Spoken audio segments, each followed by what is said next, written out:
Good evening, everybody, and welcome to the regular meeting of the Board of Directors of the Joshua Basin Water District this windy Wednesday evening, August 18th. It's 5:30. I'm going to call the meeting to order. Mark, you've got your nice flag set up there. Let's have Mark lead us, General Manager Van lead us in the Pledge of Allegiance. Ready, begin. I pledge allegiance to the flag of the United States of America, and to the republic for which it stands, one nation, under God, indivisible, with liberty and justice for all. Under God, indivisible, liberty and justice for all. Thank you. Thank you. And General Manager Van, do we have a quorum? We'll call a roll call here. President Unger, Here. Vice President Flown, Here. Director Reynolds, Here. Director Doolittle, Here. and Director Charlesburg. Here. Madam President, we have a quorum. Great. I will consider an approval of the agenda. So moved. One moment. There's something on here. It's one of the bullet points on the consent calendar. It says that the date for the minutes, for the draft minutes for August 8th, it should be to August 4. Oh, and I got the time on the July 21st. Hang on a second here.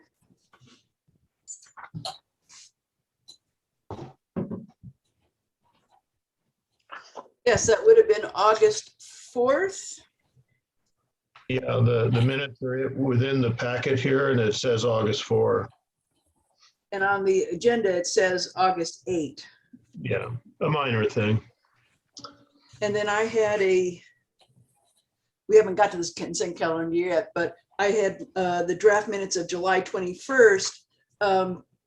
It had us starting the meeting at 6:30, but we actually started at 5:30.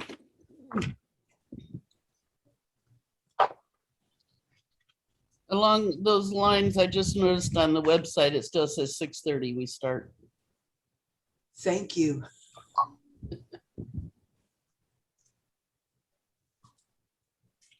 Are there any other changes, corrections, notations to the agenda? I had a motion by Director Reynolds. I need a second. Second. By Vice President Flowen. Roll call, please. President Unger, Aye. Vice President Flown, Aye. Director Reynolds, Aye. Director Doolittle, Aye. and Director Charlesburg. Aye. The agenda is approved with the corrections. Item 5, public comment. This is the time set aside for public comment on any district-related matter not appearing on the agenda.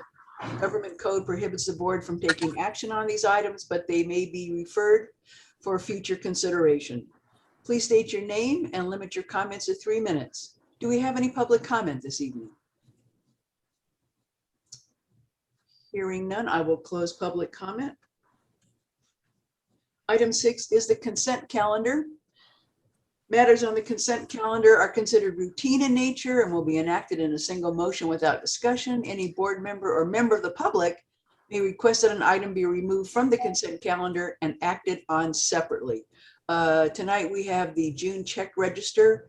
This was reviewed by the Finance Committee on August 11th. The draft minutes of July 21st board meeting and the draft minutes of the board meeting of August 4th. Anyone want to pull something out of those items? Seeing nothing, do I have a motion to approve the consent calendar? So moved. I second. Roll call, please. President Unger, Aye.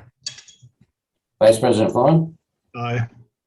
Director Reynolds, Aye. Director Doolittle, Aye. and Director Charlesburg. Aye. Thank you. Item number 7 Resolution number 21-1034 in support to elect Director Kathy Green as Aqua Vice President. It's recommended that the board receive for information and approve resolution number 21-1034 in support of Director Kathy Green as Aqua Vice President. General Manager Mann, I think you are putting this one forward. Yeah, sure. So Kathy Green has been a member of ACWA as part of Orange County Water District for a long time. She's been a strong advocate for small water systems, especially disadvantaged communities. And she also, as far as I know, happens to be the only current candidate running for vice president, I believe. And it's the district's wish to support her in her quest into ACWA. Thank you. I see Ms. Green is here this evening. Ms. Green, would you like to? Oh, I missed her up there, huh? Oh. Speak of the devil. No. Would you like to address the board and the attendees? Sure. If you, thank you for providing me this opportunity to introduce myself as a candidate for the Aqua Vice President. My vision for Aqua is to embrace its own motto established in 2016, bringing water together, which for me is about unifying Aqua members and working collaboratively with diverse stakeholders to find smart solutions to the challenges we are now facing. From constituents of emerging concern to improving the Delta. I'm sorry, Miss Green. One moment. So somebody's radio or something is playing. Oh, I don't know. Can you hear me now? Oh, we always could. There was Oh. just something in a background, some kind of a background TV set or. Someone news or should something. mute, I think, while she's speaking. Okay. Is it okay now? Wonderful. Sounds better. Thank you. Sorry. Okay, we're facing now constituents of emerging concern to improving the Delta headwaters protection and wildfire prevention, the human right to water, SGMA, drought, voluntary agreements, and the list goes on and on. Listening, learning, and working together to address members' suggestions will be a priority for me.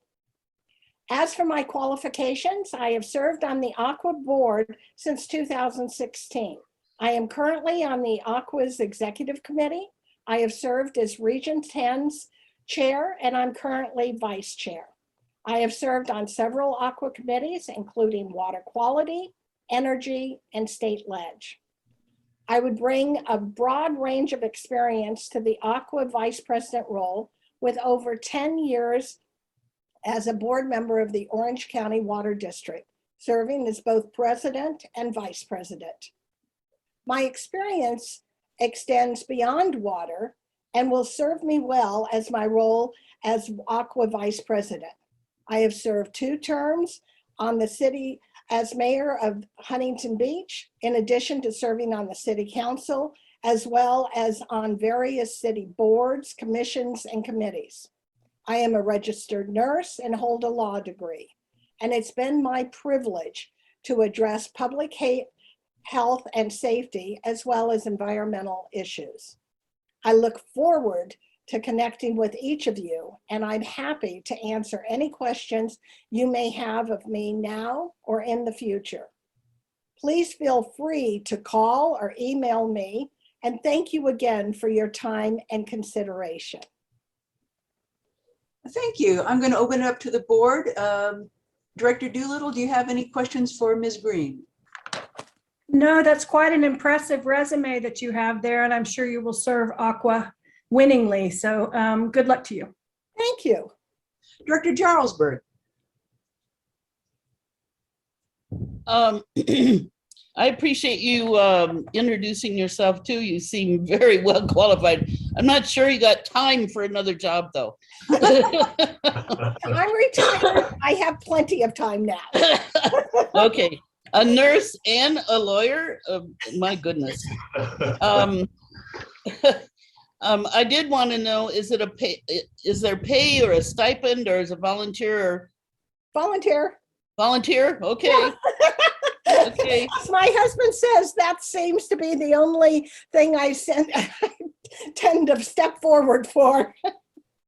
Okay, great. Good luck. Yes. Thank you. Director Reynolds. Well, thank you, Catherine. I'd like to give you my personal support. Well, gosh, you don't have a whole lot of competition. So welcome aboard. It could always happen. Doesn't happen all the time, but anyway, as a former Huntington Beach local, HB local, 9th and Orange, I'd like to Oh, I know exactly where you were. I lived there for 10 years. It was wonderful. Good. I'm glad. Thank you. Vice President Flowen.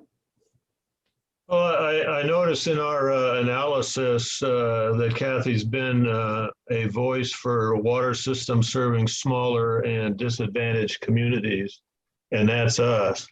Yes. And she has the recommendation of our staff, and she's the only candidate. I've been on both ends of that stick. So I would be very pleased to have her up there and in there. Thank you. And Ms. Green, when does the filing period end? September 1st. Well, no, okay. The resolutions, if you want the resolutions to go to the nominating committee, September 1st. But you can actually be nominated from the floor December 1st. So there really isn't any end. And this is for the 22-23 year. Yes, yes, yes. It's a 2-year term, yes. Thank you. Thank you. General Manager Ben, we'll do a roll call. Yeah, we have a first on that too already. I'll make that motion. Oh, thank you. Sorry. I'll second it. Thank you. Thank you. President Unger, I'm going to wait and see who comes on the floor, so I'm going to vote no. Vice President Flowen, Aye. Director Reynolds, Aye. Director Doolittle, Aye. and Director Jarlsberg. Aye. There you go. You got him, Ms. Green. Thank you very much. Thank you for coming. Yes, I'm going to have to leave. I also have a board meeting coming up now. Thank you so much. Thank you. Bye-bye. Have a good evening. You too. Bye.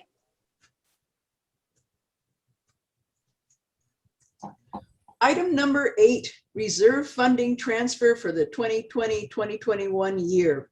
Recommend that the board approve the reserve funding transfer. And this did go through the finance committee, but it's a good opportunity for the rest of our directors to have a look here. So this one is Director of Finance, Ann Roman. Oh, you're muted. Darn mute. Good evening, all. I will start by saying that I have been having a little bit of a coughing fit today, so I'm hoping to get through everything without doing that.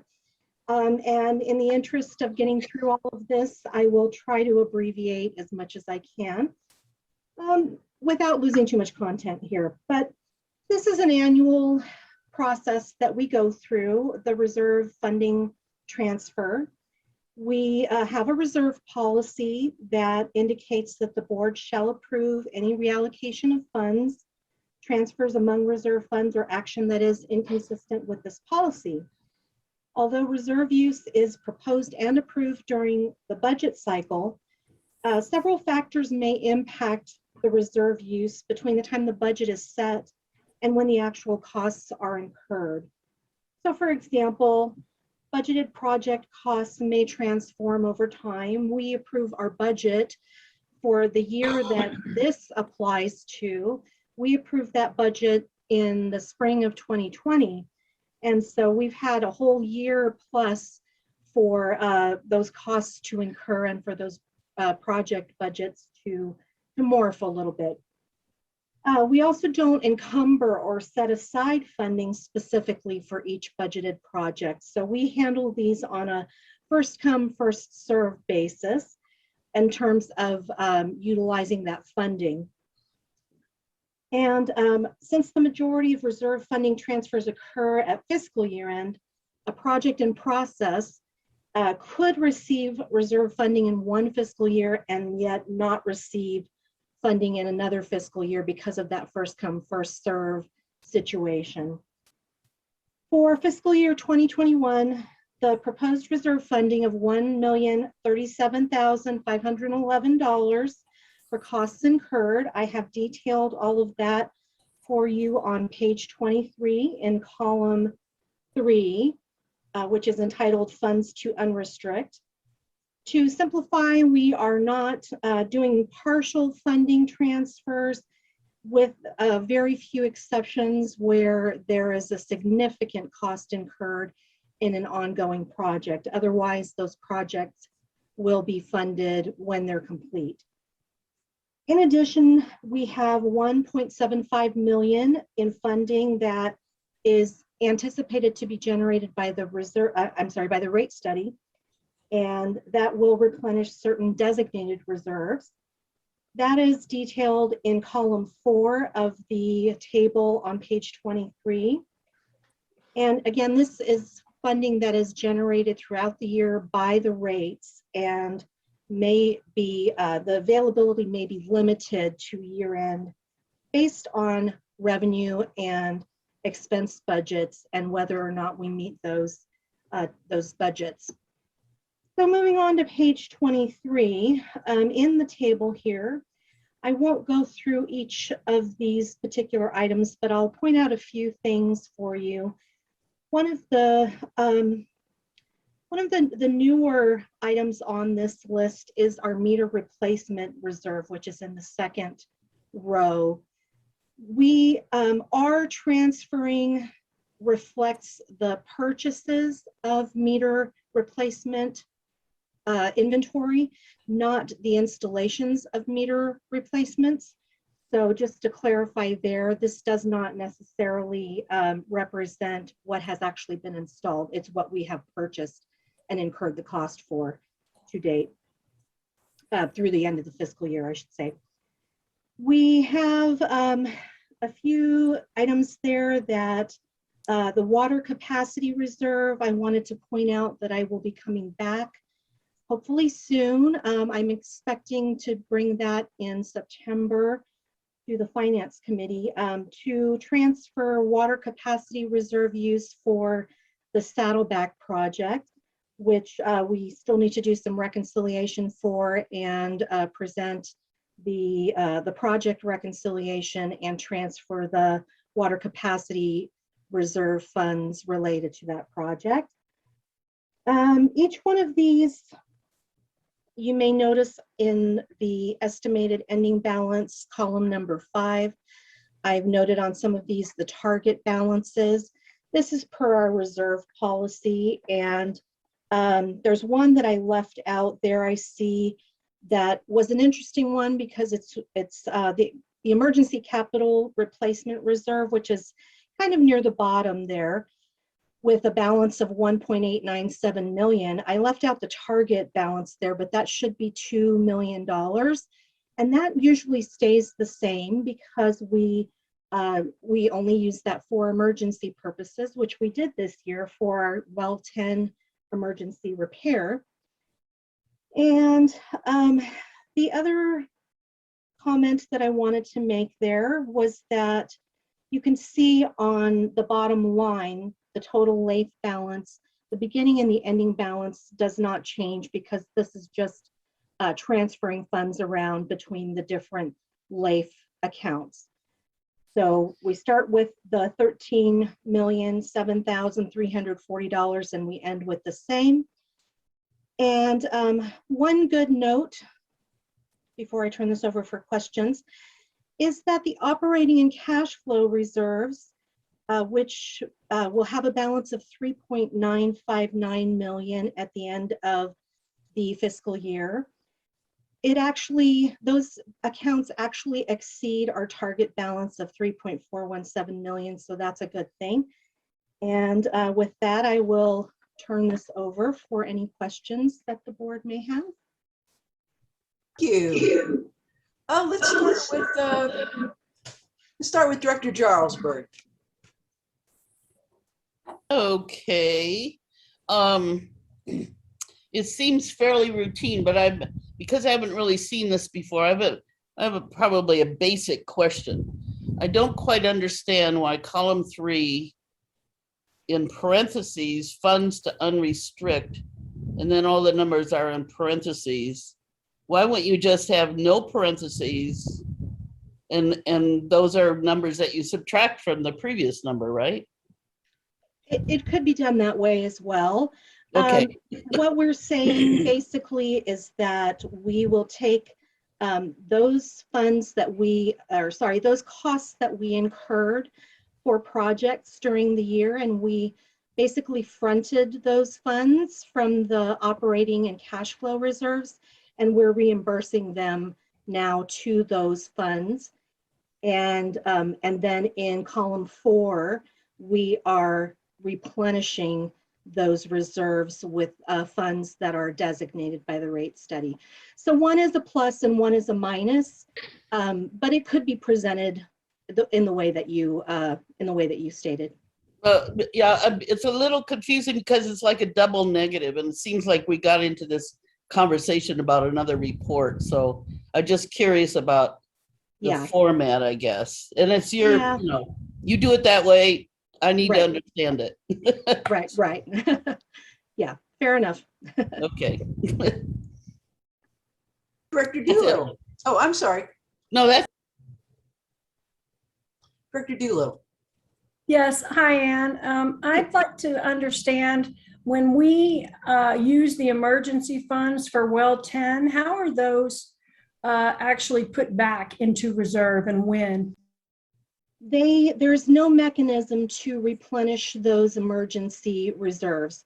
So the only way that would happen is if we had a balance in another account that the board chose to transfer to the emergency reserve.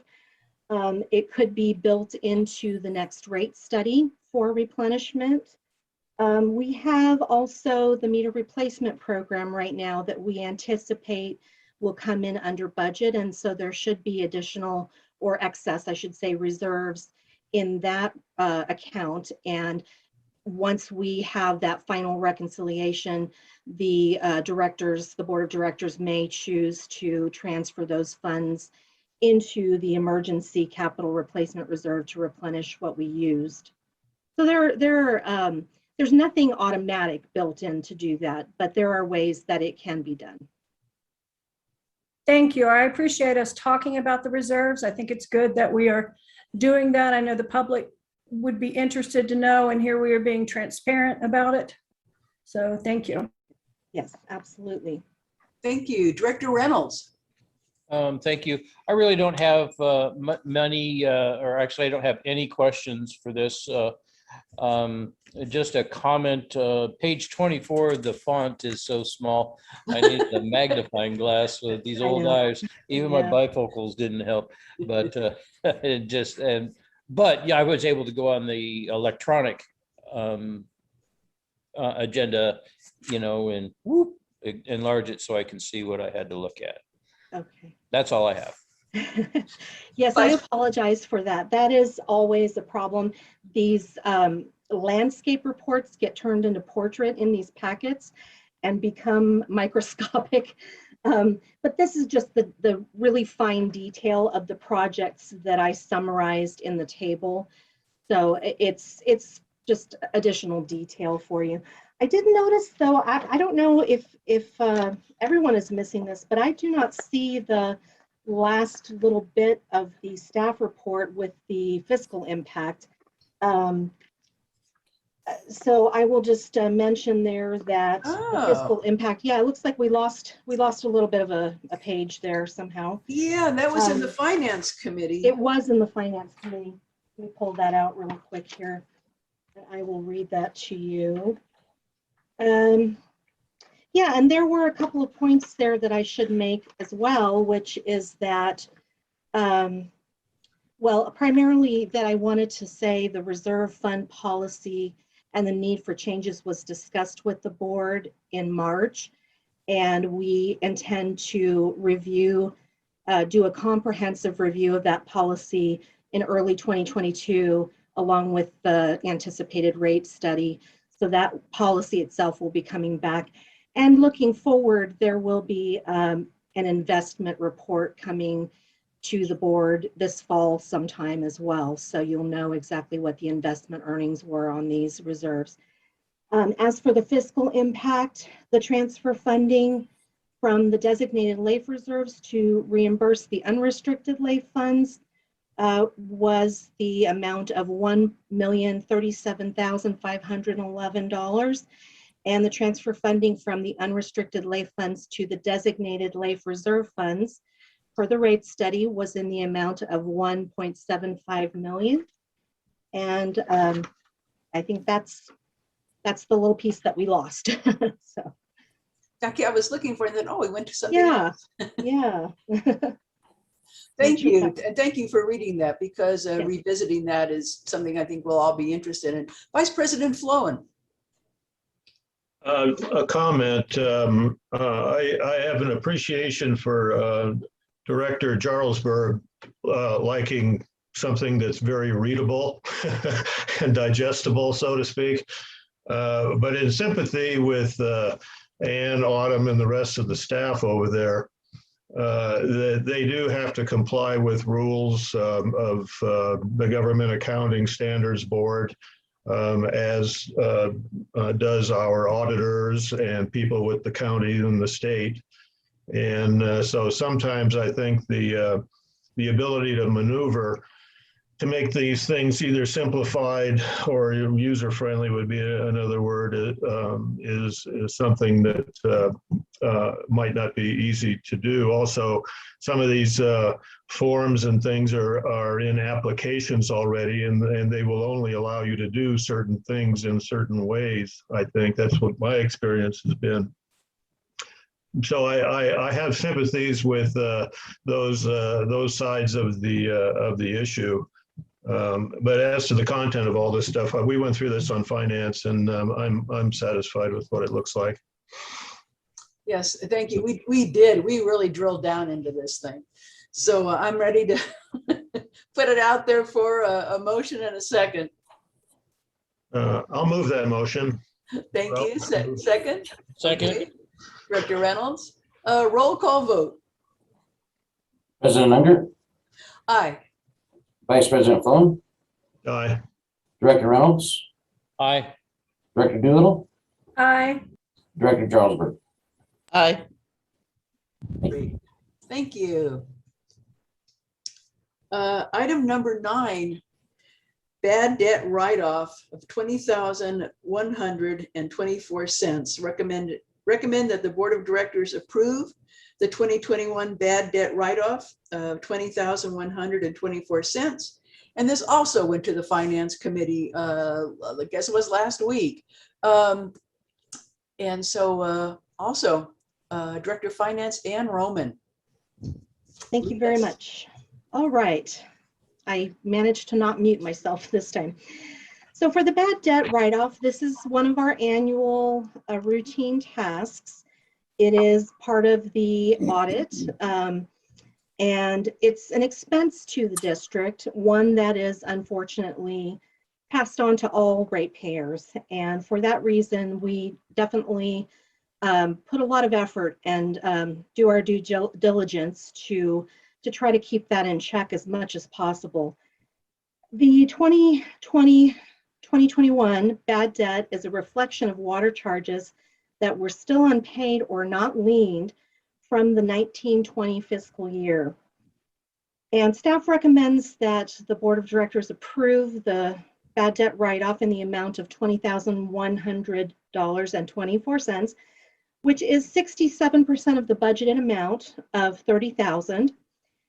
This write-off is what remains unpaid or not liened from the 1920 water revenues, which totaled 4.978 million. And so this comes in at just 0.4%, or about just under half of 1% of the revenues we received that year. Only 3 months of COVID slow collections are reflected in these figures. These figures represent July of 2019 through June of 2020. So we only have since April of 2020 included in here. That was part of the COVID moratorium on water terminations. So we expect to see a greater impact from that situation in next year's write-off. The important statistics for this year's write-off, the number of accounts to be written off has increased by 5 to 154 accounts, which is about 3% from 1920, and the total write-off decreased slightly by $485. So the number of accounts went up a little bit, the total write-off decreased a little bit. That really wasn't very significant. The amounts included in the write-off range from 56 cents to $943.56, which the average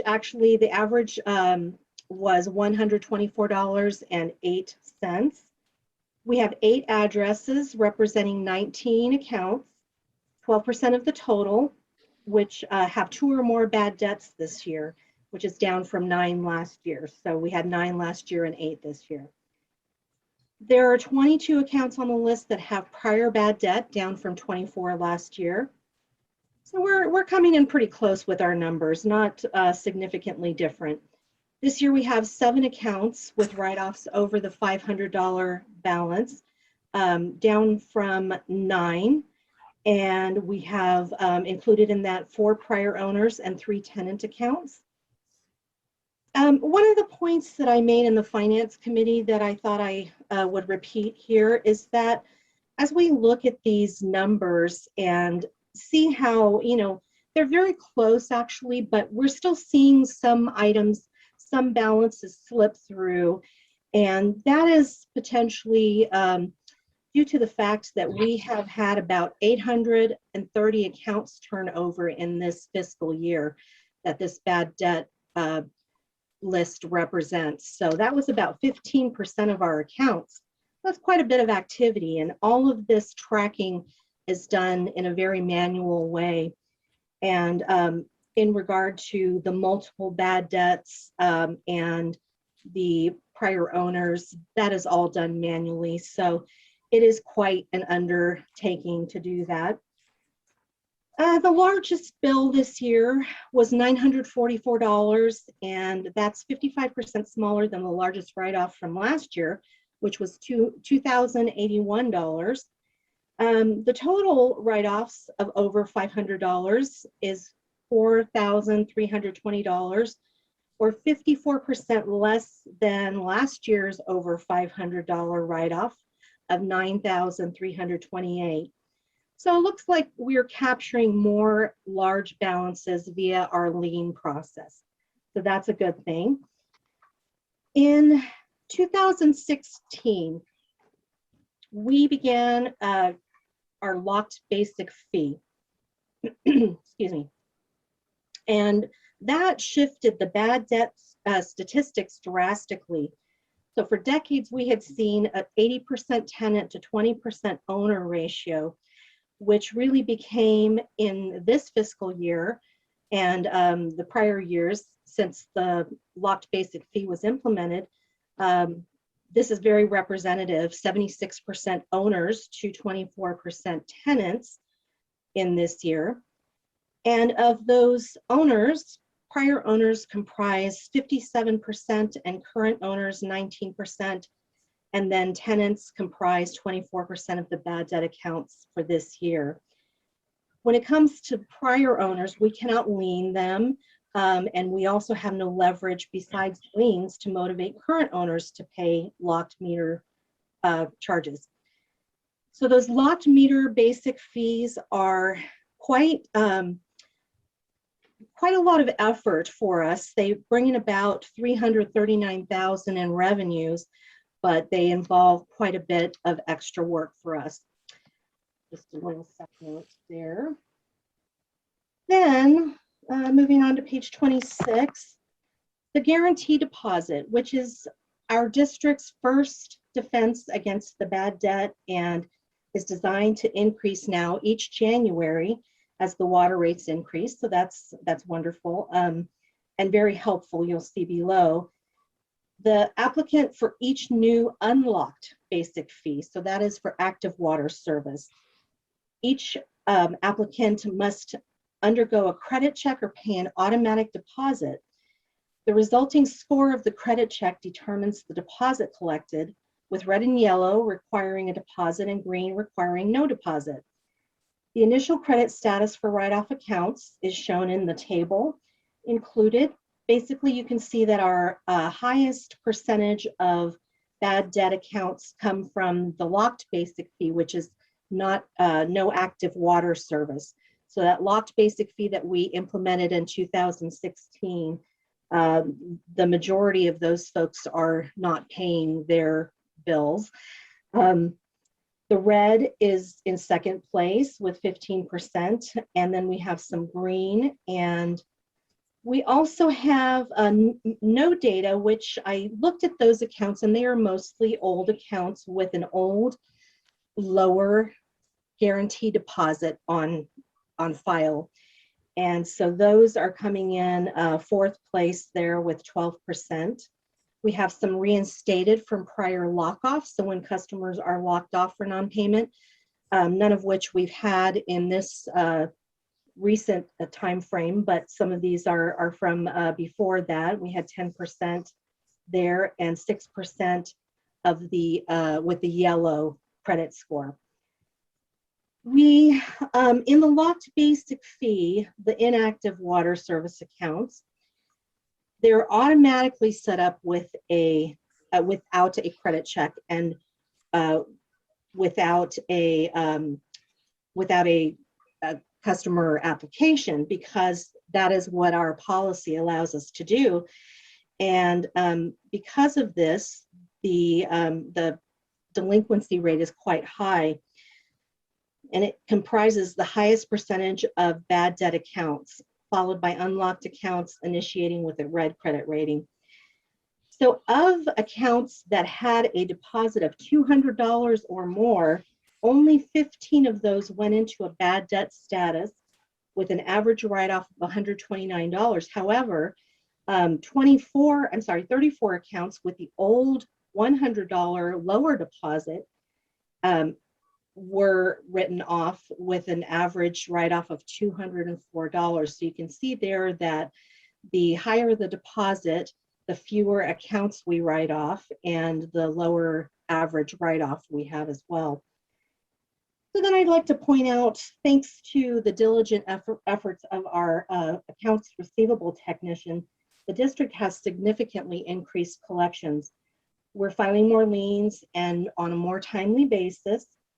While we eventually expect to receive payment for those liens, liens don't have to be paid until properties are sold.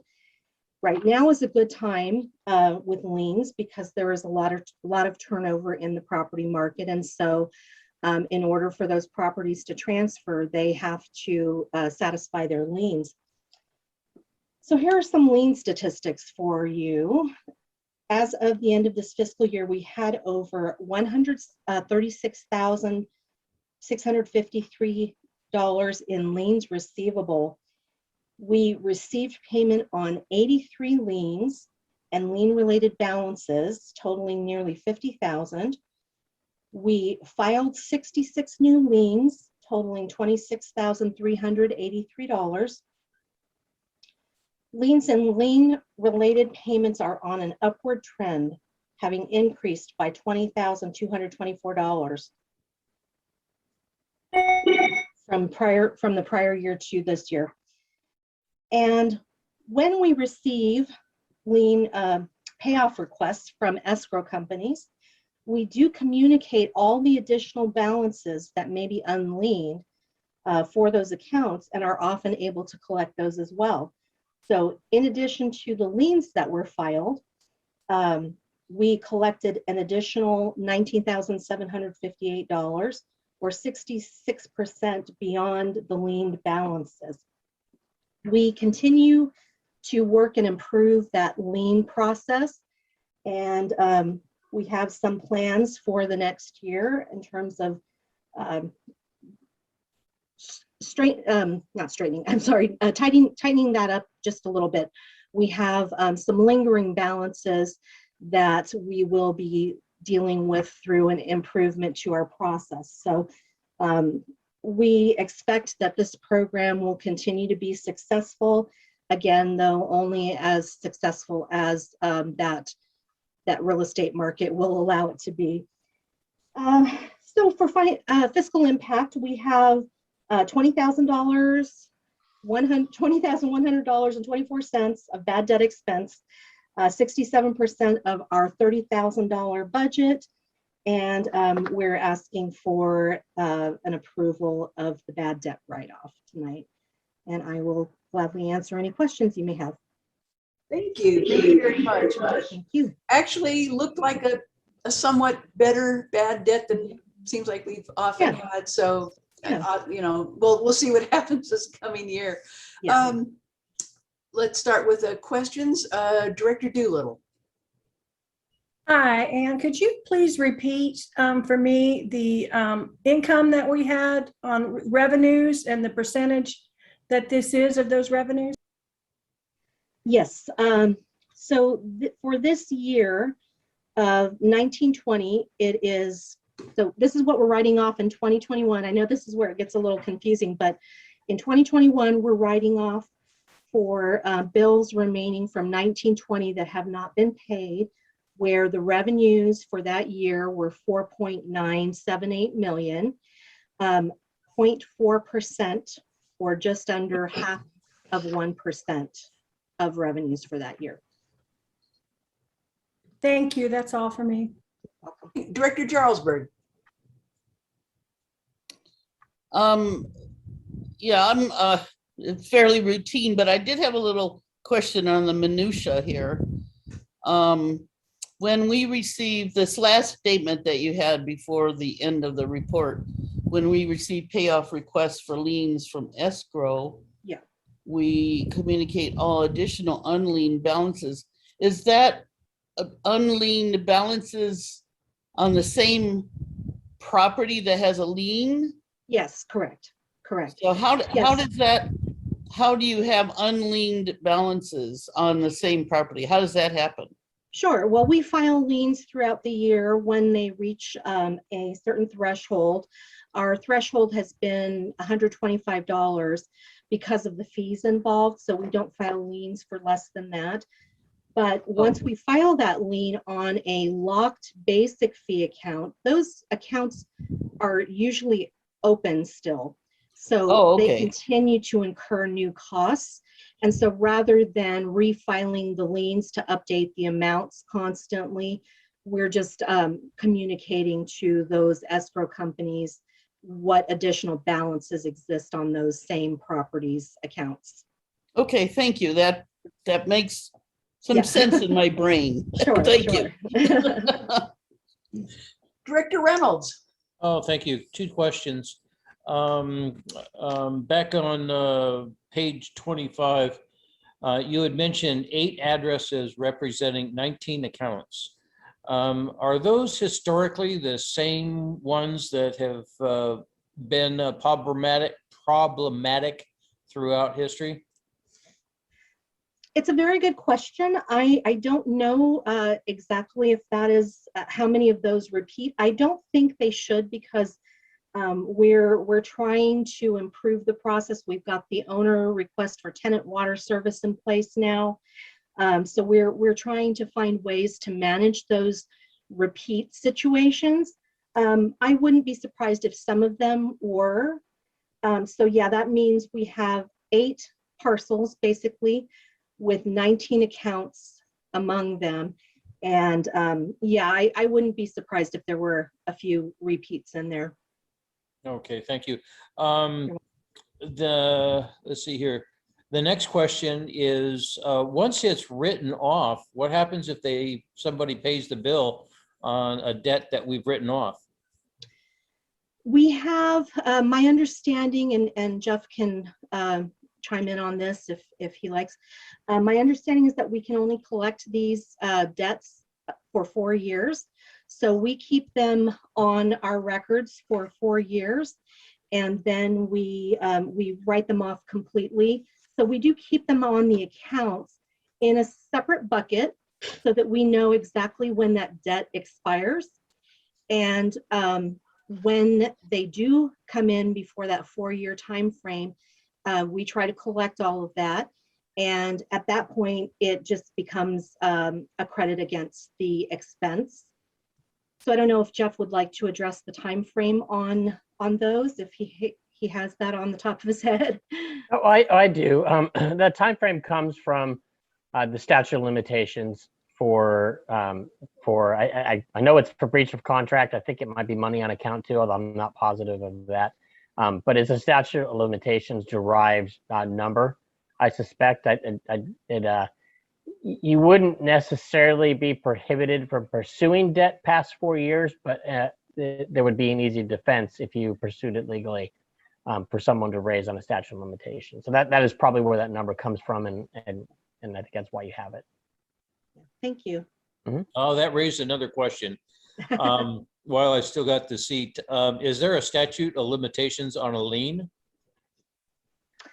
Well, the liens are valid for 10 years, and then they must be renewed. So Correct. that is, yeah, that's my knowledge about liens and the timeframes related to those. And I would agree with that. Yeah, there's not necessarily, it's kind of like a judgment in a way. So it gets recorded against the property and sits. And as Ann stated, it is good for 10 years, and you have to renew it within that time frame, and there's procedures to have it continue past that. And that's a great question, because one of the comments that Susan had made previously was that liens are not to be considered cash in the bank. We hope and anticipate that we will be paid at some point, but it could be many years down the road. Okay, thank you so much. Thank you. Vice President Flowen. I noted the comment that bad debt will have a greater impact on next year's budget. And I did notice in the budget, it's page 5, and it's in the this bad debt is in the customer service area, and we've increased our budget next year from 30,000 to 40,000. And is that the rationale for that? And we're just simply Yes. Okay. That was exactly it. And the last preliminary information that I looked at, we were coming in, we were looking like we probably will wind up around the 45,000 mark. So depending on, now here's an interesting caveat. We have just learned, or I just learned today, about a program that is being administered by the state. It's an arrearages payment program. And so we are in the process of completing a survey and an application for that. And I need to learn how that funding will be administered, but potentially it will, my feeling is that potentially it will help offset some of these old arrearages. So that would have otherwise gone to bad debt. So hopefully that will not be the case for next year, but without any intervention or any assistance, that's the direction that we're expecting it to go. You also you used the phrase tightening up just a little bit. Yeah. And I do, this director at least very much appreciates the fact that you folks are being diligent in trying to recover these funds from folks. And it looks like you have ways to continue doing that. So kudos to you and your staff. Thank you. Yes. Thank you so much. That's all. Thank you. Madam President. Thank you.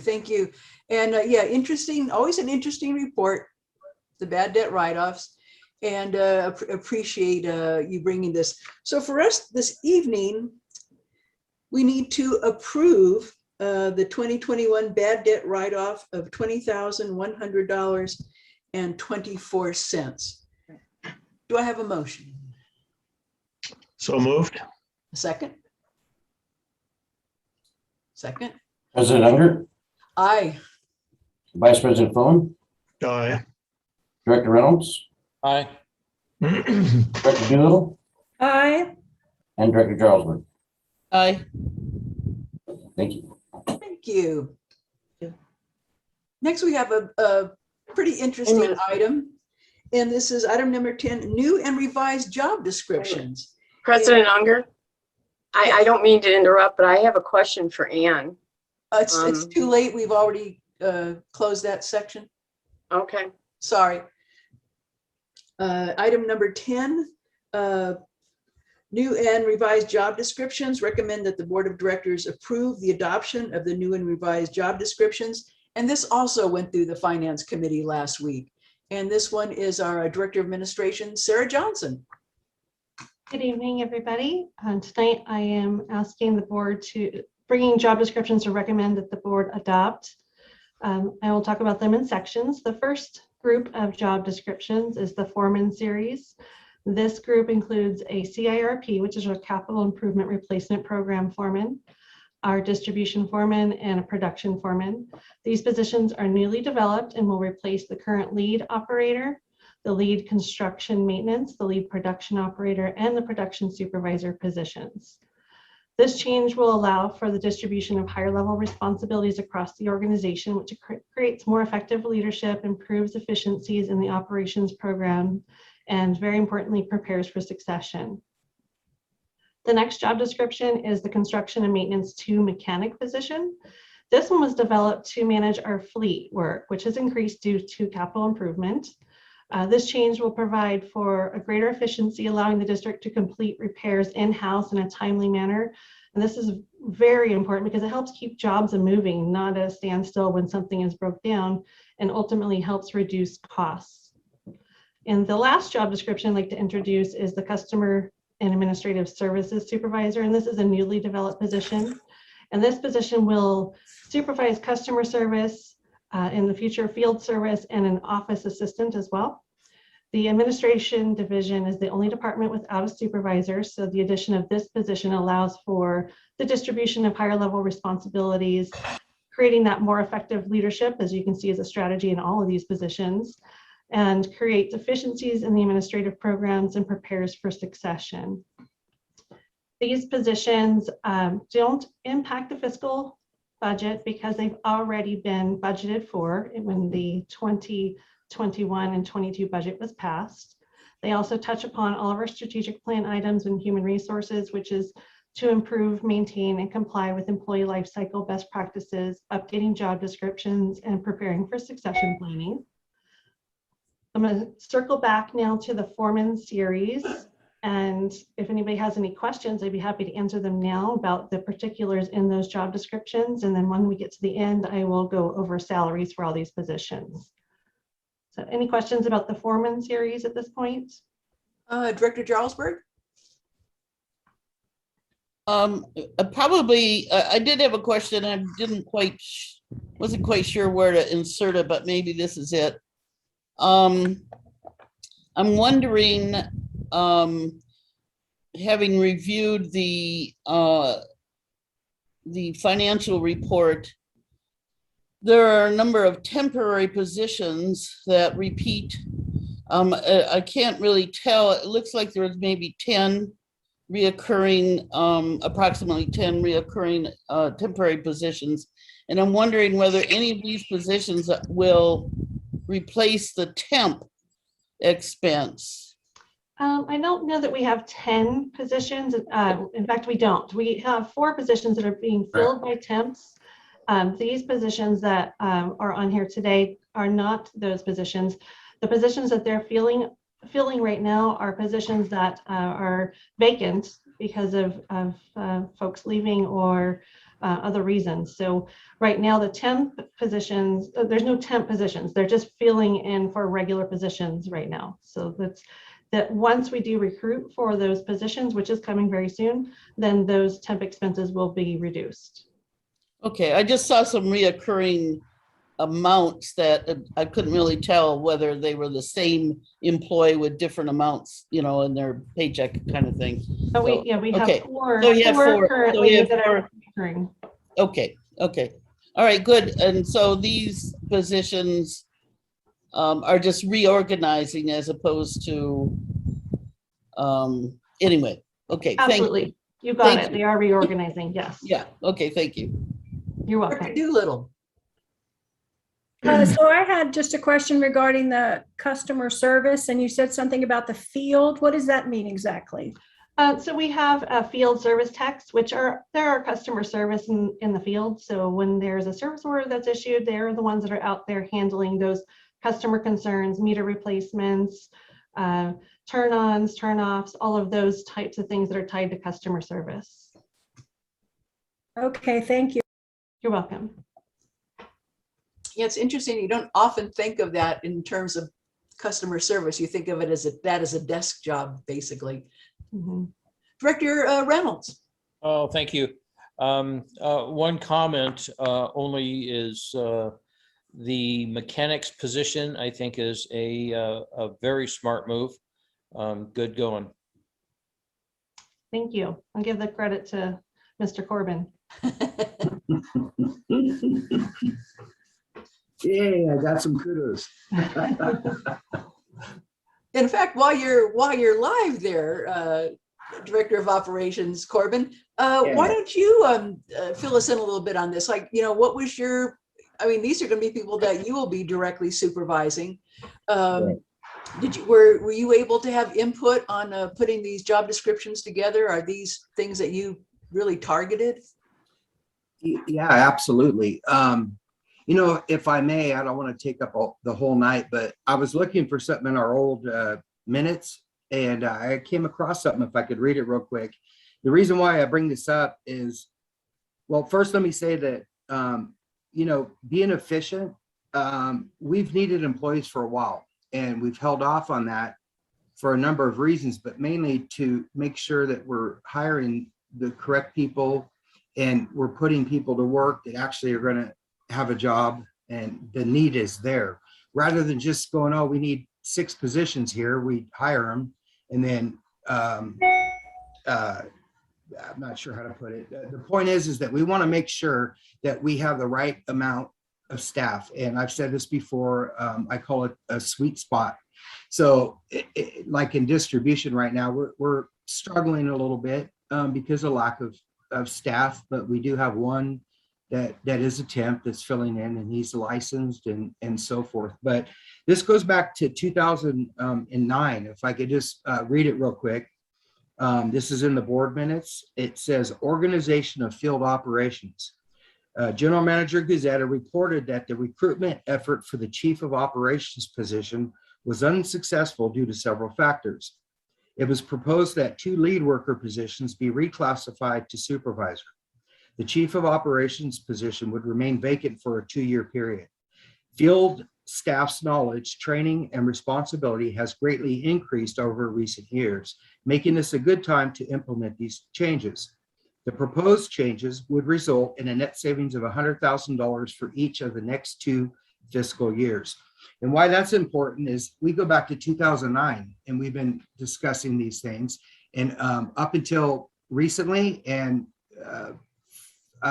at the risk of sounding, well, you know what, whatever, it's a risk. I think with the management team that we have now, we're finally looking at things in a much broader scope than we were. You know, in that case that I just referred to, it was Randy Little and myself that were promoted to supervisors back then.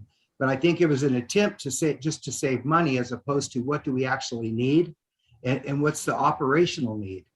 And I think we're to a point now where we're getting there with admin and finance, whereby looking at efficiencies, trying to provide the best service we can, with a limited amount of staff, so we don't want to be overstaffed, of course, but we do need a certain amount of staff to operate efficiently and safely and so forth. So it's been a long time coming. I'm not a very patient person, but as I see us moving forward, like with capital improvements and the board's willingness to adopt budgets that make sense to me, I'm excited, because I could tell you this also, that we are probably going to see more changes, because this is a bump up. We're looking at the efficiencies, like I said, and making sure that we have the proper people to do the proper job.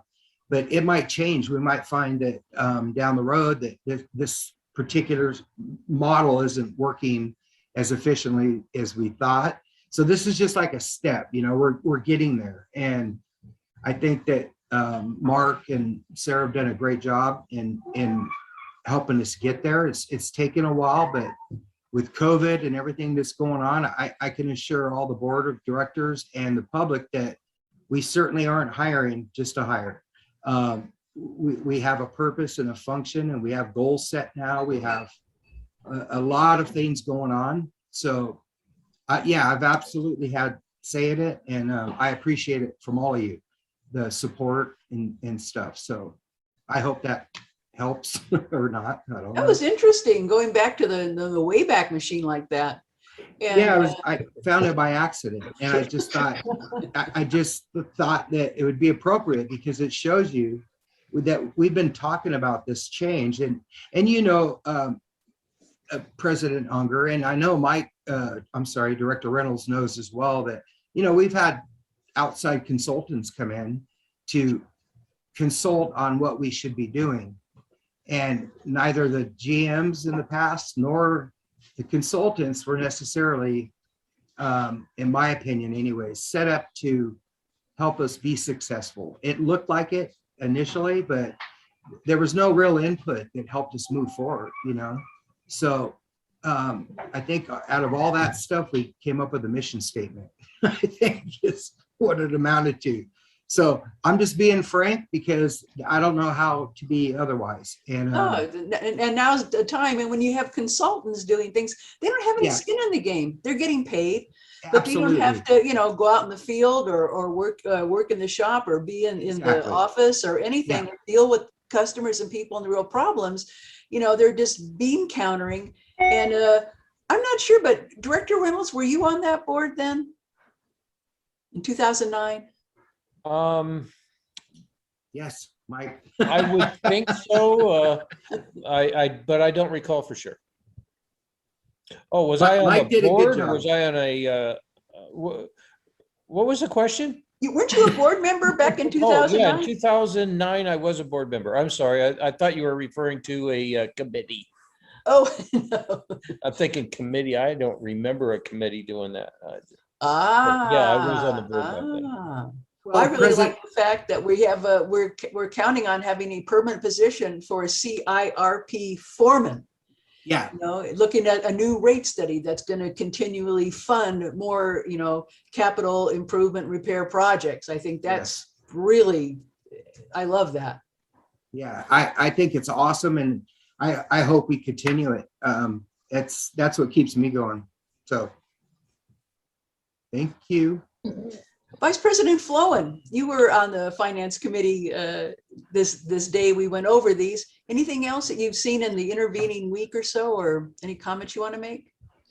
Well, just to add a little bit to what Director Reynolds said,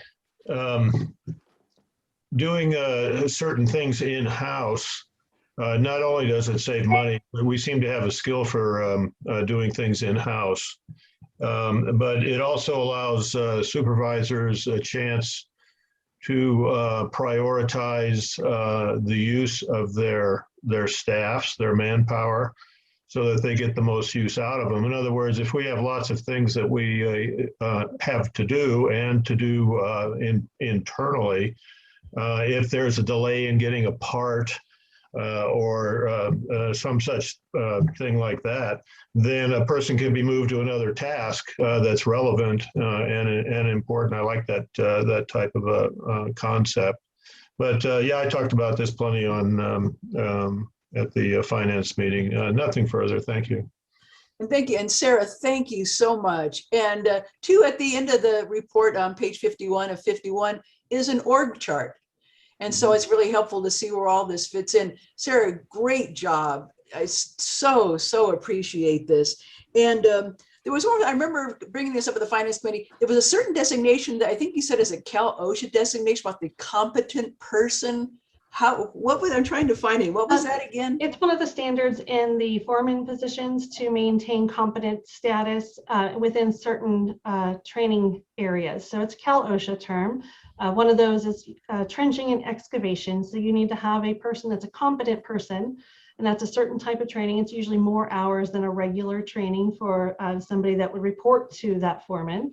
And you have to renew that competent status it's different years for different trainings. So some are 3, some are 4, some are 1, and maintain that status so that we're compliant within Cal OSHA standards and safety standards, and that we have somebody that's well educated and trained to understand how to provide direction for those tasks and to provide training to their employees as well.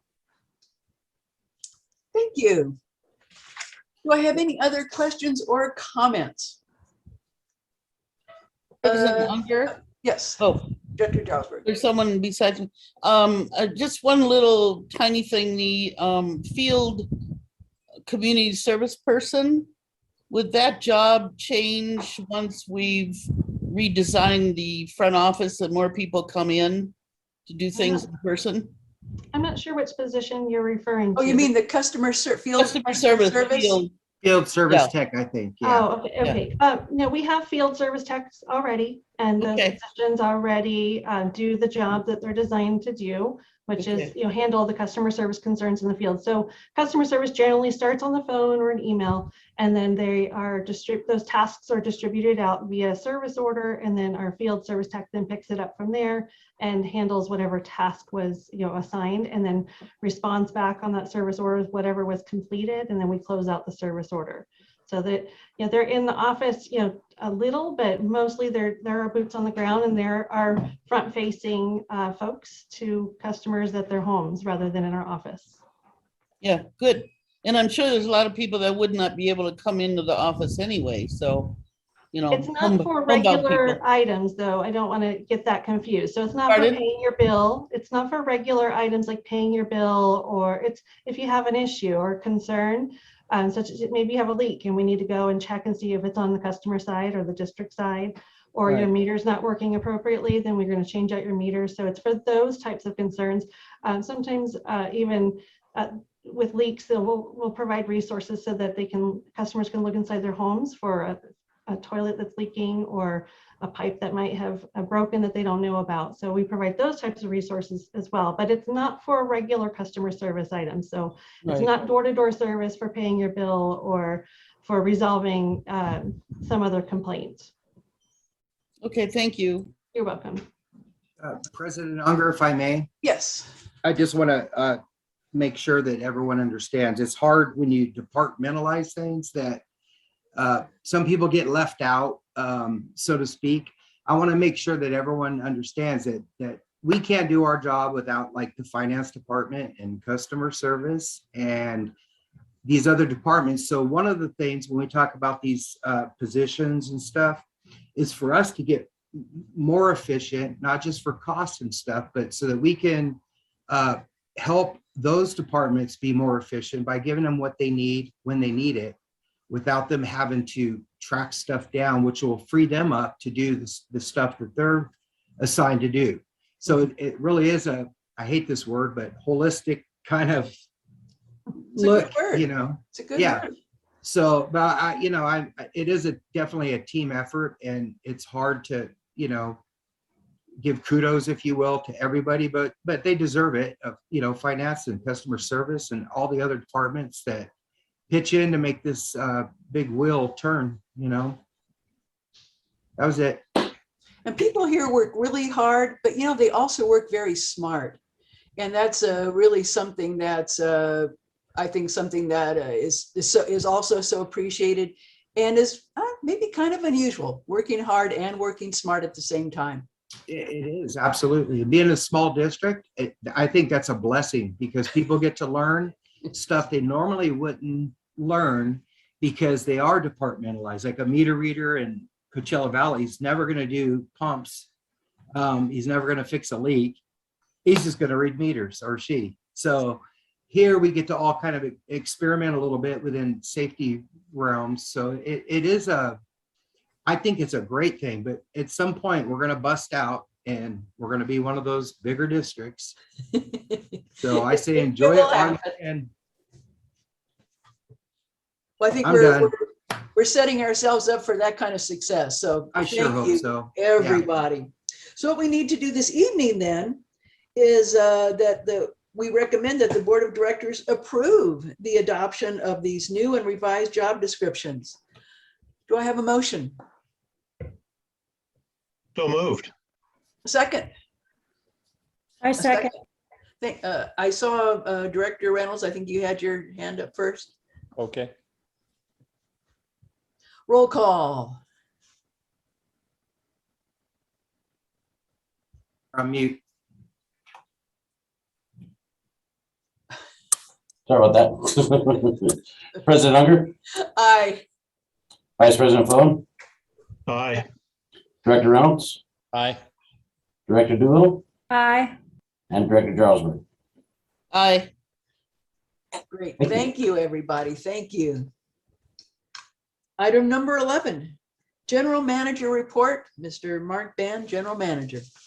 Perfect. I just wanted to touch real quick on our current drought conditions. The latest report that the state put out at the end of last week shows that about 47% of the state of California is in what's called the exceptional drought, which is the highest level, or D4. Most of the states at 88% is between a D3 and a D4, including San Bernardino County. It's 88%, as I had mentioned. And of course, that's meaning pretty much 100% of the state is currently under some type of abnormally dry or severe drought currently right now. We had touched on a little bit earlier before the meeting, talking a little bit about current reservoir levels. And two of the really large reservoirs for the State Water Project, Shasta and Oroville, the largest, is currently only at 23% capacity. And it's 34% below its historic low level. So it's not looking like a very good year, and I'm sure drought contingency plans and more restrictions will get released as this continues on throughout the year. So, and kind of paralleling that and expanding on our last meeting when it comes to the illegal cannabis grows, we actually took the last 3 months of our 50 top water users and plotted them out. I know we had provided a report, I think that was given to the MWA TAC that said there was about 5 to 6 potential illegal grow sites within the Joshua Tree area. It's pretty easy to see that there's exceptionally more out there. Looking at the data that we have in front of us right now, I would say that the number is probably closer to 20 to 25 of them out there in the area. So we're looking at ways to get better imagery of what's out there right now. But we can't say that some of these folks are getting up to 199 units of water use per month. So I'm talking 1 million gallons of water being utilized. Someone just hit last month. So Are these billable? yeah. Oh my gosh. Oh, thank you. Mhm. Anything else, General Manager Ban? That's all I got for now. Oh my gosh. Item number 12, Oh, Director Meeting Reports. Let's start with Kathleen Radnich, our Public Information Consultant. Okay. I am on. Okay. Thursday, August 26th from 5 to 6 p.m. in the Waterwise Demonstration Garden. Assuming we don't have gale force winds, there will be a docent training meeting. We're going to ramp up for the tourist season. I have so many new docents that giving tours of the garden, it's an art and they need proper training. So that's what we're working on. And then the last interpretive sign just arrived today, so it should be in probably in the next week or two. So there'll be 13 interpretive signs. The last one addresses invasive plants. The farmers market theme for August is hydration for good health. And we are still getting a lot of concerns over high water bills, and we are routinely addressing the common cause, looking for leaks and, you know, giving them water conservation tips. Overall, I still believe a lot of the problems with their high water bills are on their end. I don't think it has anything to do with us raising rates back in January, but that's always a discussion, and usually we win at the end. So moving on to the BIA conference, I'm going to let the directors speak to that. We were all there, and it was a great morning. The hospitality industry meeting is scheduled for September 9th, Thursday at 6 p.m. I have to take this industry and impress upon them that it's not just saving water. They need to understand that everything in there, you know, they look at just, well, I'll just raise my rates if the water rates go up. But they have to understand there comes a time where we have to just cut back, and they have to cut back. They can't just raise rates. And so I'm going to give them those tools on how to do this, because up to this point, I can't honestly say there's been a great effort for that conservation for the most part, especially from the out-of-town owners of these Airbnbs and VRBOs. So being that's on Zoom, I am hoping we can entice a lot more of the owners to participate in this Zoom meeting. It's going to be down and dirty quick. I'm going to zoom right through a lot of topics. And then afterwards, if people want to ask questions, fine, but I'm going to give them tools to cut back on water, and still hopefully it would hit their bottom line. And that's kind of the lingo you have to use, but that's coming up September 9th. Spread the word. Kathleen, how do people find out about this meeting and get on the Zoom? Well, I have it in our newsletter, which was August. It's going out in the September newsletter right away. And, you know, if the word goes around, certainly anyone that's not in our district can tune in. But my concern right now is hitting our owners of rentals right now in the water district. So there's that. I can put it on my website, but people don't go looking for it on the website actually, unless they know of it. So, you know, the newsletter and hopefully in the bill message will get it in. Also, mark your calendars. 2 classes for sure have been scheduled for fall via grants. We're not paying for it. And that is October 28th at 6 p.m. It's a 2-hour virtual on native plant cutting, using cuttings to propagate instead of trying to start from seed.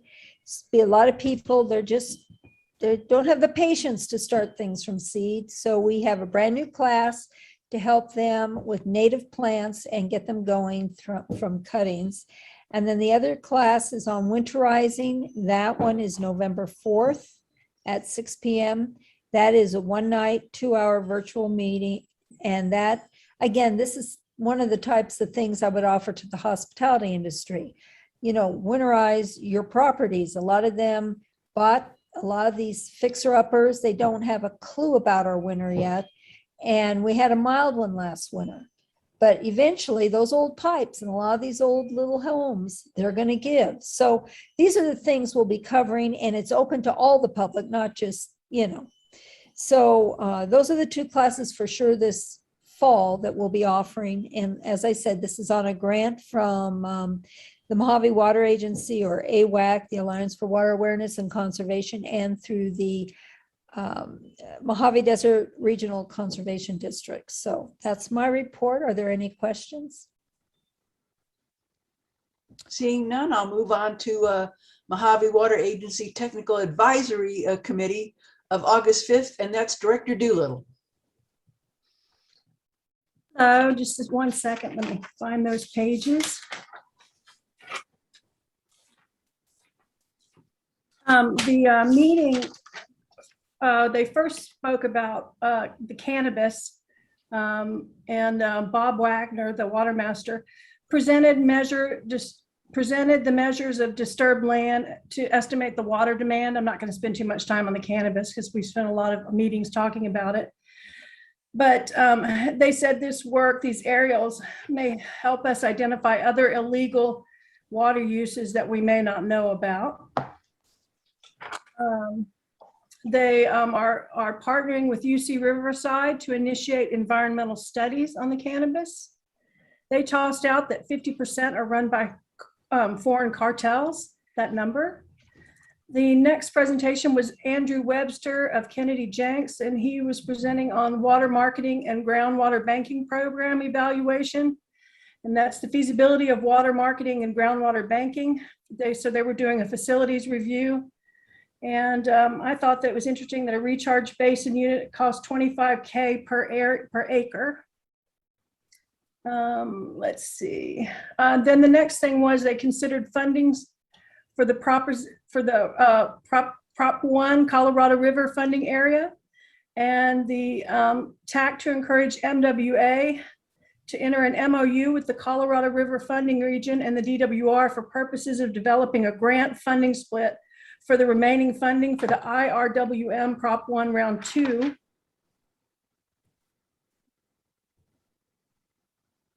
$0.5 million, and these are for projects that have to be shovel ready or to be completed. And as of right now, they'd like for those proposals to be in by 10/31/21, but they said they may pull up that date if something happens. So. Thank you. Special Citizens Advisory Council meeting of August 10th, Chairperson Barbara Delph. Yeah, we had our meeting last night, and we had an operations update, and first Director of Ops Jim Corbin spoke, and he spoke about the tri-state seminar that some of our staff attended, and it sounded really interesting, and he's going to get back with us after he talks to more people and let us know what was going on. We discussed well 14, of course, and the work left to be done. And I know we're waiting on some parts that we had COVID delays on. And then General Manager Ban spoke to us about the cannabis grow farms. And like Stacy said, I'm not going to go into all the details because you've spoke about this multiple times. And the one thing that was interesting that everybody really liked was the Highway 62-247 initiative group. And we're hoping that that really takes off so that we can partner with law enforcement and other organizations to maybe make a dent in these cannabis grows. We also received the bad news from General Manager Ban that the solar incentives are not there anymore. So now the district is going to have to search for other energy saving ideas and ways that we can become more efficient as our district can. And then Kathleen Radnich, our public information consultant, gave us a brief synopsis of the programs and classes that are upcoming for this coming month. And everyone expressed their thanks to Kathleen and Tom for the work they do at the farmers market. And that was basically it. And we adjourned, and next meeting will be something different. Thank you. The Finance Committee meeting of August 11th, I think you guys have seen everything that we saw. And I'm going to go right down the line here to the Morongo Basin Pipeline Commission of August 11th, and that was Vice President Floan. Well, yeah, I'll tell the story. Mike Simpson, I think he's something like a project manager for Mojave Water Agency.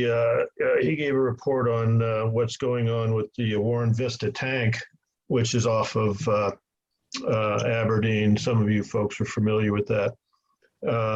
And over 2 meetings, what he said was that the water that comes down from the state is filtered with, when it hits Mojave Water Agency, it is screened with something called a traveling filter device or some such thing, where there's a moving screen that filters the water with something with a size of about 3/8 of an inch. And if anything is smaller than 3/8 of an inch, it goes through the pipe. And then the pipe necks down from 40 something inches all the way down to 30 or so, and then comes down to this Warren Vista tank, where then it's distributed to the project participants. That's us, Yucca Valley, Bighorn, and some county areas still, I think.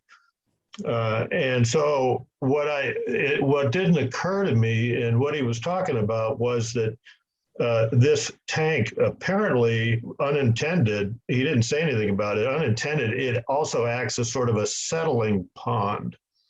And the things that escape that 3/8 inch screen up north end up in that tank, and occasionally that tank has to be cleaned.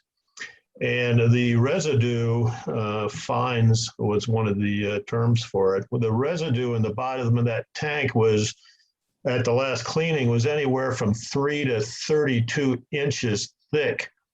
This is in a 5 million gallon tank that is 150 feet across.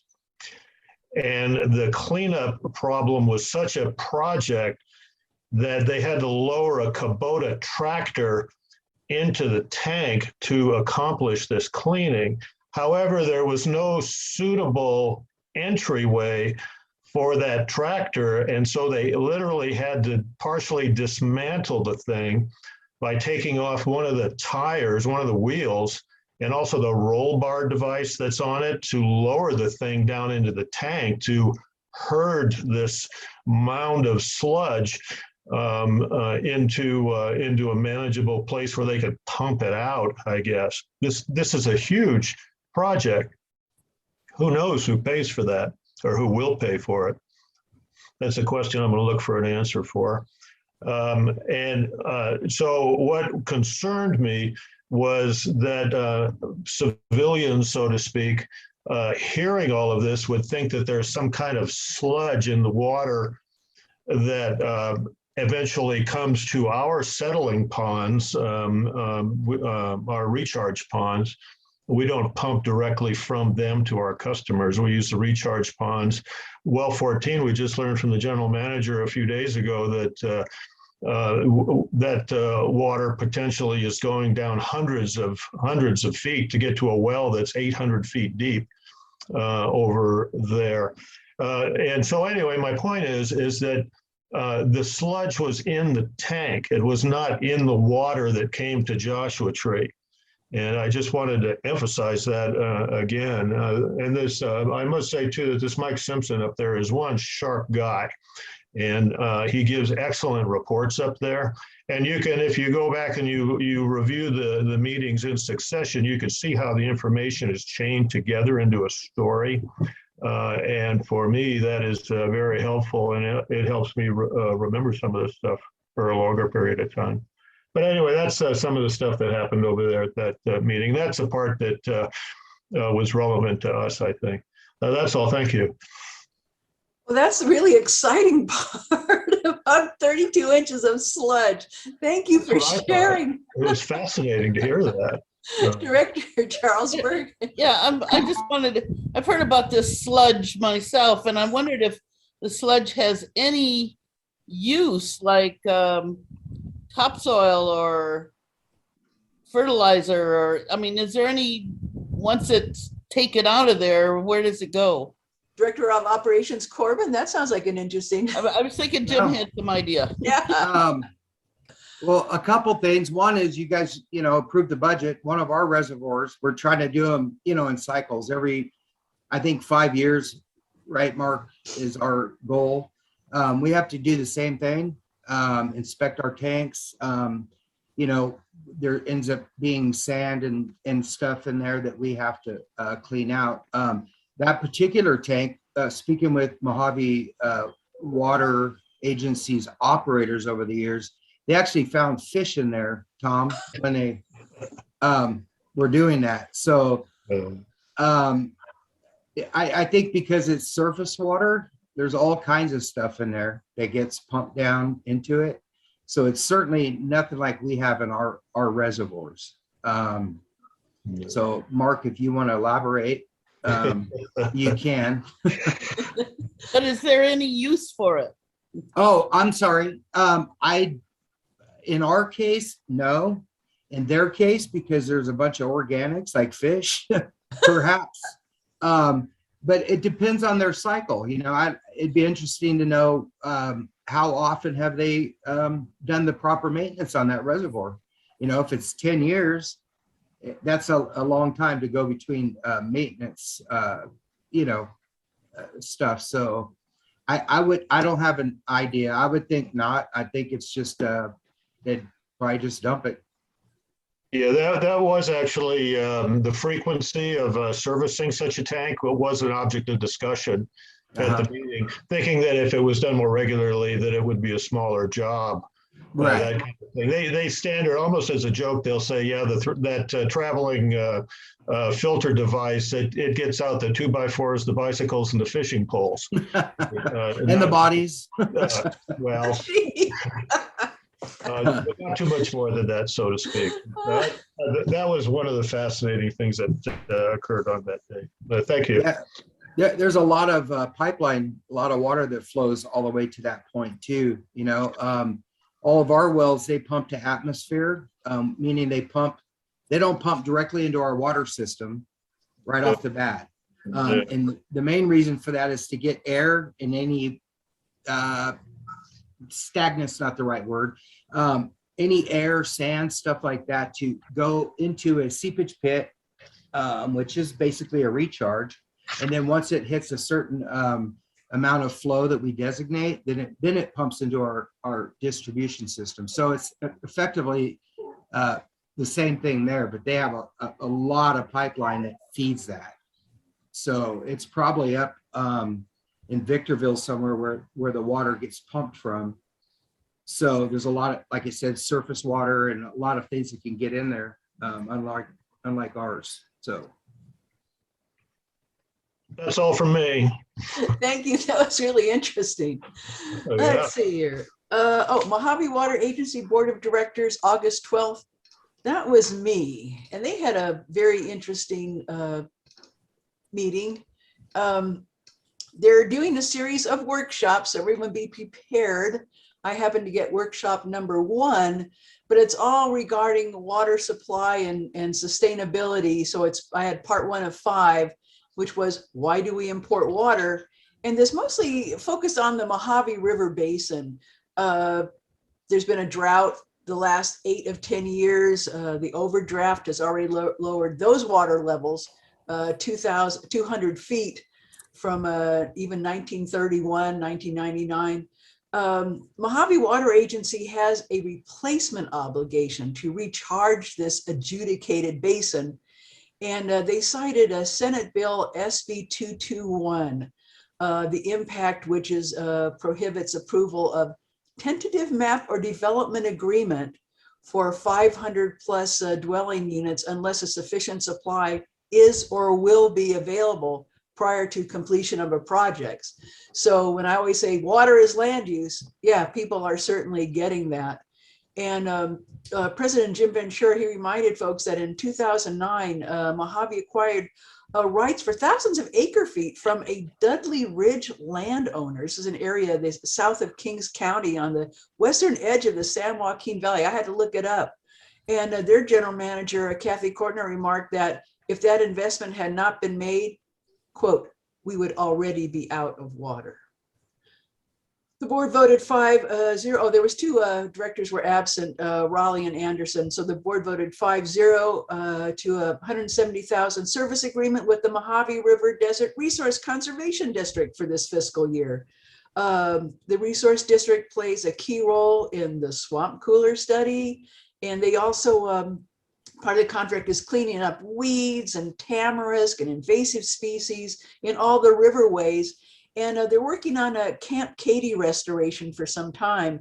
This is an old Army camp from 1860 to 1871 near Barstow. So that's been an ongoing project. The board voted 5-0 to continue the Small Water Systems Assistance Program contract for this fiscal year with the California Rural Water Association, not to exceed $105,000. And this helps agencies with 3,000 or less, connections, or that pump, less than 3,000 acre feet a year, or at-risk wells, such as in Lucerne Valley and Phelan, helps them maintain their water systems, bring them into compliance with the Safe Drinking Water Act. And just about all of the people that Cal Rural helps are disadvantaged or severely disadvantaged communities. The board also voted 5-0 for a memorandum of understanding with the Colorado River Funding Region and the DWR. This is something that Director Doolittle they reviewed that at the TAC just the week before. And it was really interesting because Nick Schneider, he went into how he calculated this. And it's a lot of people are going for that Prop 1 money. It has to do with the Integrated Regional Water Management Plan, Prop 1 Round 2. And so the Nick Schneider is Mojave's legislation and conservation manager.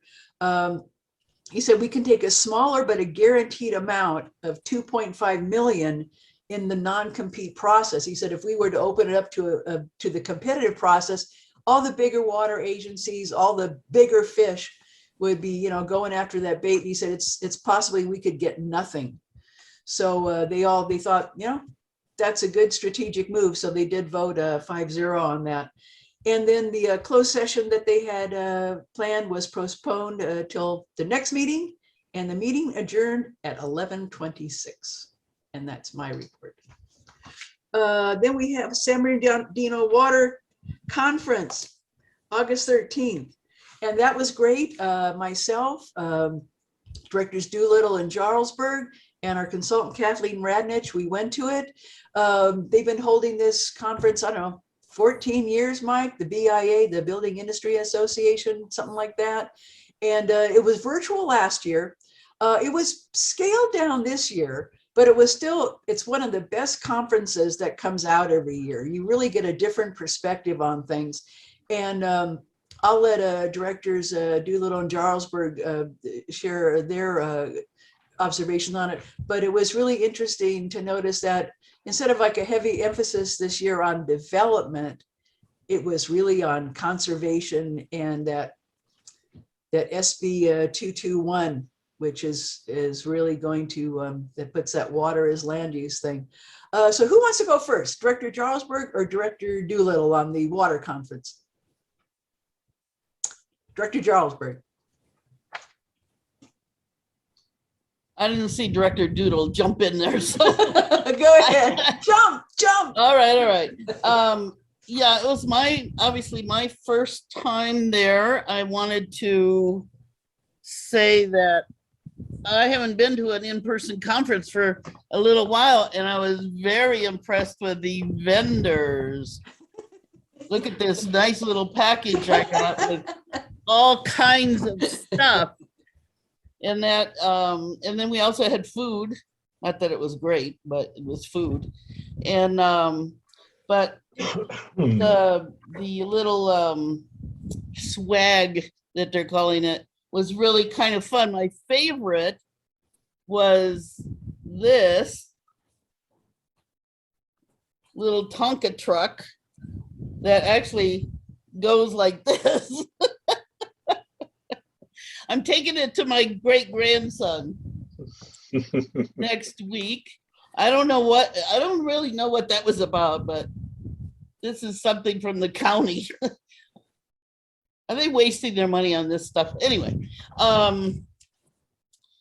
two things that I thought were valuable. The speakers were all quite knowledgeable and interesting, actually, which is cool. First of all, they were talking about we need to be planning 50 years in advance. That the planning process should consider 50 years from now. They said, we've been thinking 10, 20, but we really need to go into the future. especially with the climate crisis interest, you know. And the other thing was the other emphasis that many of them had was cooperation. I don't know how many times that word cooperation and see, I had the words here. There's another word, cooperation and consolidation. What? Collaboration. Collaboration, right. Collaboration and working together. That nobody can work in isolated in this day and age. So one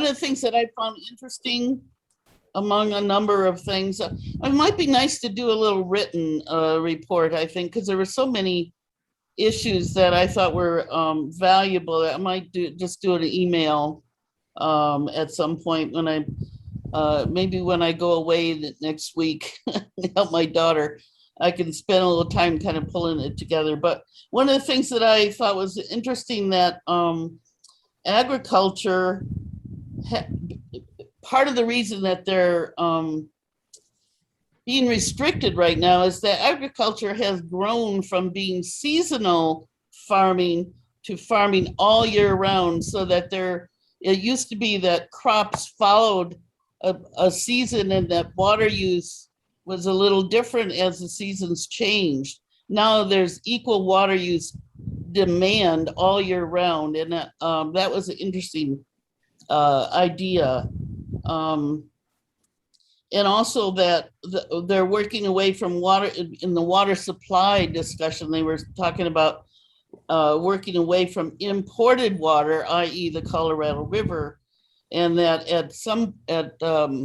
not that long ago, imported water was 60-40 to local resources. Now it's about 50-50, and they're trying to reverse it to where local resources are 60% and imported water is 40%. So that was an interesting concept also.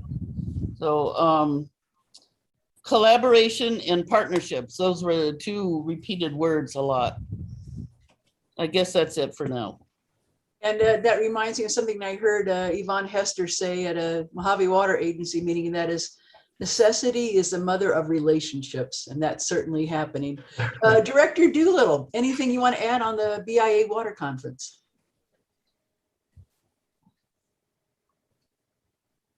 Yes, there were a lot of mentions of collaboration and climate change. I'd say about 40% of the speakers mentioned climate change. There were a couple points I'd like to share. Innovative tech has not advanced with water compared to the connected home tech. They were requesting smart water tech that turns off with leaks. They said that gray water systems are a low priority to homeowners. And challenge group to have tech do more to advance water conservation.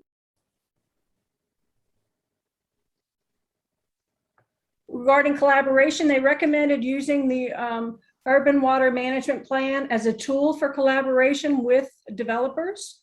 I thought that was interesting. Then they talked, Dan Lafferty, who was the LA Deputy Director, was talking about water banking in Antelope Valley, and he talked about diverting floods into galleries built into or under the ground surface. They had a phrase that was tossed out a couple of times, one water, meaning all the water is one water. Kathy Kortner from MWA spoke, and she was promoting the idea that climate change means we really need that pipe in the Delta.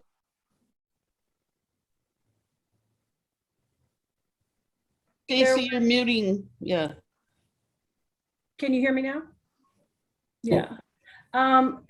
Core values and strategic plan and collaboration, how to promote resilience, and you do it by being creative, forward thinking, and working together. I thought this was an interesting statistic that 72% of disadvantaged persons pay their water through their rent.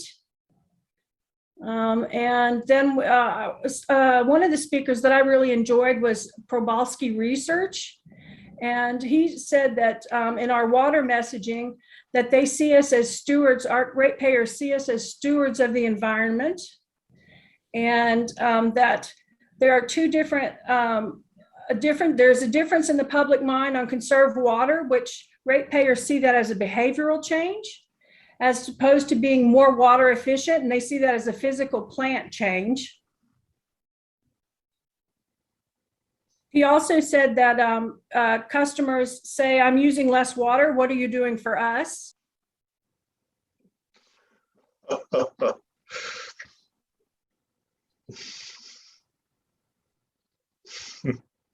Yeah, that's about it. It was a really great conference. Thanks for sending us. I agree. Thanks for sending us. Item number 13, director comments. This is an opportunity for board members to make general comments concerning district business. Vice President Flowen, I'll let you start. Just to say that, there's been a tone tonight about, especially with the org chart and all that, that there's a flow there of responsibility to people, that actually accomplish tasks, and the organization of it, lines of communication, the distribution of the work and all that kind of stuff. There's a synergy to a well-organized organization, to be redundant. And you can ask any sports coach that when the team works together, they accomplish things that are greater than the sum of their parts. And Kathy Kortner said something at one of the meetings where she said, nothing happens here because of a single person. And I think that truly applies to any organization. When it all works together, you end up with a lot more than rather than everybody just going for themselves. And I think we're demonstrating that we really want to do it the right way here. And the first thing you want to do when you have tasks is to get organized. And I think we're doing that very well. Thank you. Thank you. Director Reynolds. Thank you. Don't have much to say. I did receive a couple of photos of Lake Oroville. I don't know if y'all been seeing that. One photo was 3 years ago. One was 6 months ago. 3 years ago, it was a real lake. 6 months ago, it was a river, and now it's a stream. It was pretty depressing just to see that, but it's a good, healthy reminder that the drought is for real, and we need to continue and get more active in conservation. That's all I have. Thank you. Director Jarlsberg, anything else you'd like to add? Yes, a couple of things, just a little bit of follow-up. Basically, the follow-up to General Manager Band's report from our last board meeting. I think Jim Corbin and he both had met with the AutoCamp people, and I thought I might hear a little more progress report with them tonight. Maybe you haven't met with them again since that time, but I thought there was going to be some follow-up. I'm starting to hear on or read on Facebook more complaints about that project, and I hope we don't get caught up in it, because it's starting to, the implication is that AutoCamp was approved without due diligence. And I know the water company really did due diligence with them, but I think there's some other issues that are going to come up, like traffic is one, and tearing up the road and some other things. So I'm a little concerned that once they get going, they're not quite done in the installation yet, and anyway, I think we should be on alert a little bit. And I'm glad that you guys are meeting with AutoCamp, but I think we should hear a report once in a while. The other thing is that I discovered, and I think I mentioned this with General Manager Ban recently, that in doing a little research for myself, for my own water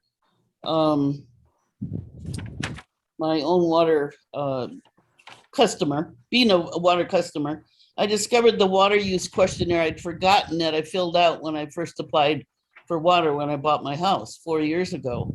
And there's checklist, a commercial checklist and residential checklist of what are you going to do with that water when you become a customer.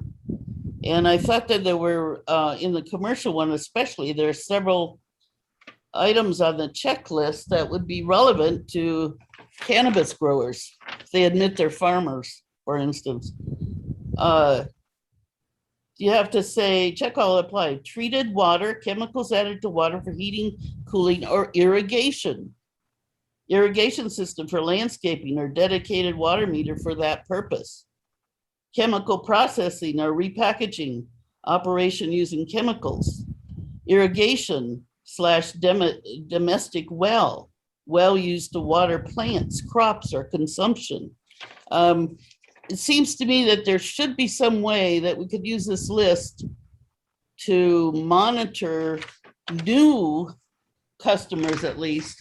Some of the ones that are there already, we can't do that. But anyway, I just thought there might be some way of using that checklist to help us monitor better. And that's all I have to say. Thank you. Director Doolittle. Just one last follow-up from the BIA meeting that we went to. I just wanted to say I was very proud of Kathleen Radnich, who got up and asked a question that actually stumped the panel for a moment.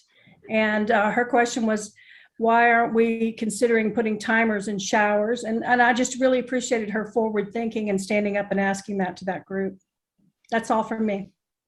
Thank you. And I would like to say, because this definitely does bear on California water, we'll soon be getting ballots in the mail to recall Governor Newsom.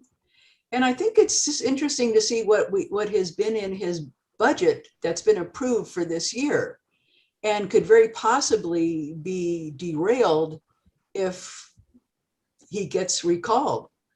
There are $200 million for small community drought relief, $100 million for urban community drought relief, $100 million for conveyance project, $3 million for immediate drought support, $650 million for drinking water projects with priorities given to disadvantaged communities, $650 million for wastewater projects with priority given to septic to sewer conversions with local investments for wastewater projects, $85 million for groundwater cleanup and recycled water, $985 million to the State Water Board for water arrearages due to COVID. And then these were approved. Then AB 129 as a section of the budget that proposes additional funding that is contingent upon future legislation. But in there is $730 million for water and drought resilient package, $440 million for climate resilient package, and it goes on and on. So when your ballot comes, think about what water could lose if the recall goes through. It's quite possible that an ideological zealot could say that's just too much. The drought is a hoax. And that's all money that we could lose, especially that part of that $650 million for wastewater projects. Thank you. Future meetings. Joshua Basin Water District, we've got a meeting on September 1st at 5:30. It's a director's meeting.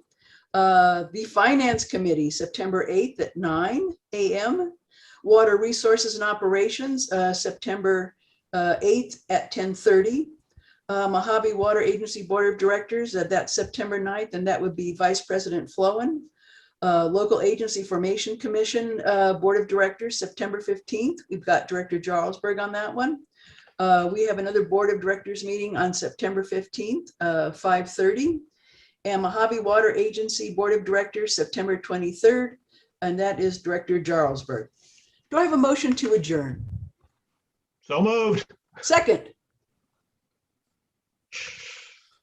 Director Reynolds. All in favor, say aye. Aye. Aye. Thank you all very much. and Aye. Have a good evening. Thank you, Good you too. night. See you next month.